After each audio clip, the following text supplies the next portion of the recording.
Well, hey everybody, this is Clint Locklear from Predator Control Group. Also at wolfernation.com, we have a weekly trapping podcast at trappingradio2.com.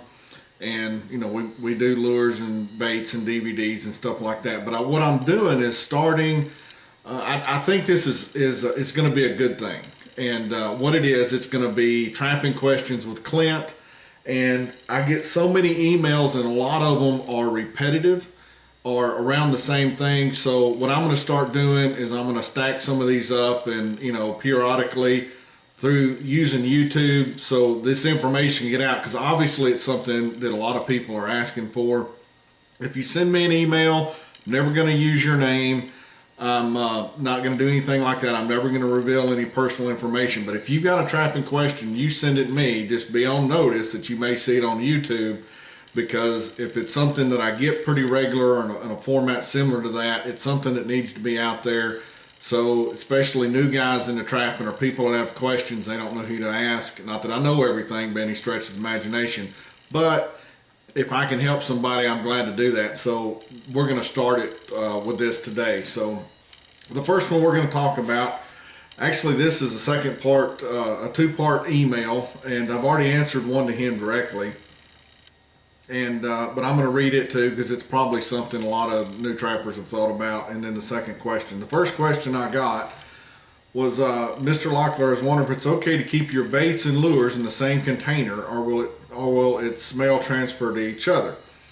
It's 99% of the time, guys, it's not a big deal. A lot of guys keep them in coolers, they keep them in ammo boxes. The biggest thing when you're putting lures together, which is going to be part of the same answer when we talk about urine here in a second, keep them out of direct sun, keep them out of varying temperatures. Like, you don't want it in a metal building out behind your house where it's going to be 150 degrees in the summer and 10 below in the winter, where it's just going up and down. A lot of lures have organic matter in there, and if you raise and lower that temperature a lot, it'll play havoc. Maybe not so much on the smell, but on the texture. So keep that in mind. Now, as far as keeping different lures in one bigger container like a cooler, sure, you can do that. But keep in mind, if they're all plastic jars, and then you have something there that's really, really skunky, which is going to be about the biggest instigator of this. If you have something that's really skunky, then you have some mild lures. Some of that skunk may transfer over. But if you have everything in glass and stuff like that, not a big deal. And as long as you have the lid down, I would go ahead and tape around the skunk. You could put it in a little extra box if you want to. But keeping those together, don't worry about it. I don't think you're going to have any problem when it comes to keeping stuff in the same box. I do when I go out of state trapping. But if you do have something real, real skunky, and you don't want other stuff maybe to pick that extra added scent up, then you might want to separate that. But for the majority of stuff, baits and lures, they're fine together, no problem whatsoever.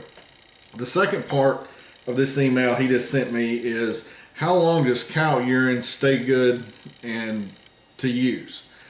Well, I'm gonna tell you a quick story.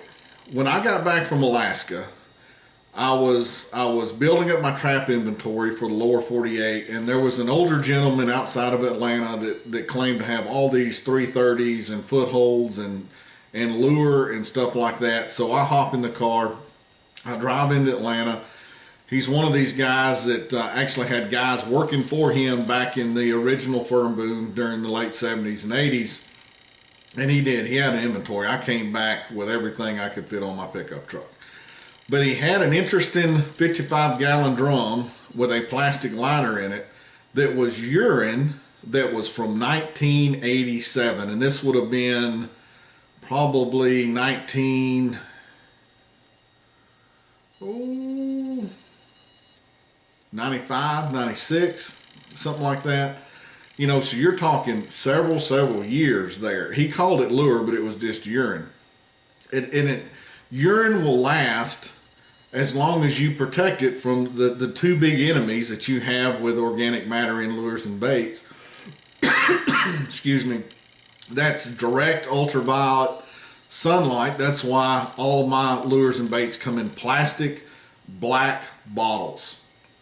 And then The glass or just glass, but the plastic bottles, if someone does put it on a shelf, it doesn't let the sun cause havoc when it comes to that. So, you know, same with urine. Keep it out of direct sunlight. The ultraviolet stuff will break down parts of that organic matter.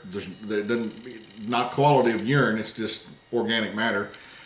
And then the other thing is, again, just keep it consistently cool or warm or whatever. You know, in the back of a garage, underneath the back corner of a garage, in a, you know, in a locker somewhere in the back of somewhere, that someone stays reasonably consistent in temperature, and that stuff will last, you know, 8, 10, 12 years probably, maybe even longer than that, and still have some value to it. At least there'll be a lot of ammonia in there, you know. And one good way to check your urine, if you want to know what it smells like, is when you take it out at the beginning of the next season or 5 years from now, whenever you're doing it, open the lid, set it down, let it sit there for 3 or 4 minutes, come back, and then you can smell it. That way you can actually smell the urine, what it smells like, with not the ammonia just overtaking your nose and stuff like that. Color, dark, you know, the older it is, the darker it's going to get. There's going to be impurities in there. It's going to do that. If you're really concerned about your urine and you want to keep it a certain flavor, say really, really fresh or something like that, or you like the way it is when you get it, the simplest way to do it is stick it in the freezer. If you stick it in the freezer, 20 years from now, you could open that freezer and the urine consistency would have not changed at all. Let it completely thaw out, shake it back up, you're good to go. So keep it out of crazy temperature swings, keep your urine out of direct sunlight, and it'll last for years and years if you need it to. All right, that's the question I was going to answer today.